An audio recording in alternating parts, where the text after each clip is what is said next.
Ako po si Erlinda San Andres, 76 years old, nakatira sa Balatong B, Pulilan, Bulacan.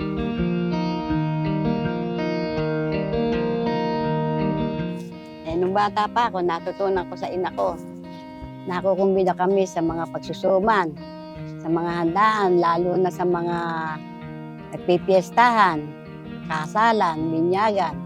Doon ko natutunan ng pagsusuman. Hanggang sa aking nagkaasawa, nagsusuman pa rin ako. Hanggang sa nailipat ko sa manugang ko. Sa ngayon, siya na nagsusuman. Bibilog, susumanin.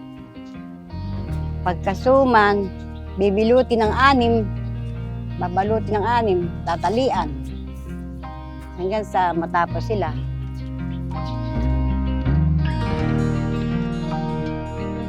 Kaya masarap ang suma namin, di kami nagtitipid sa gata at sa langis. Kanya makunat.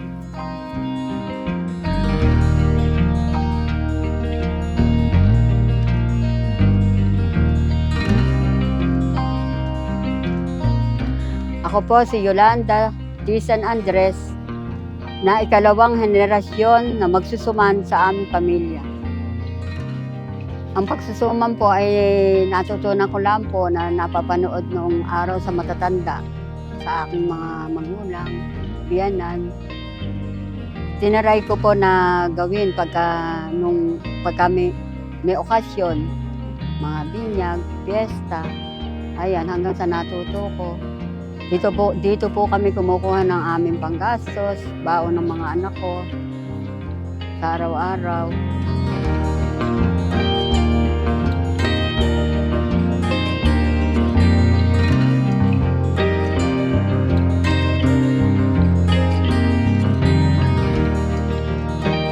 Ako po si Mary Joy S.A. Calderon, 18 taong gulang, tubong Balatong B, Pulilan, Bulacan, ang ikatlong henerasyon na magsusuman sa aming pamilya.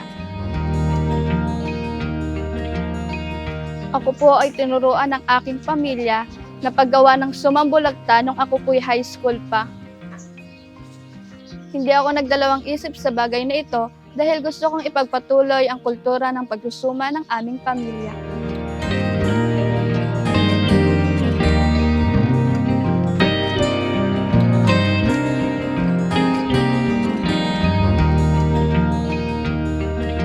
Malangis at magata, yan ang sumambulagta ng aming pamilya na tatak Pulileño.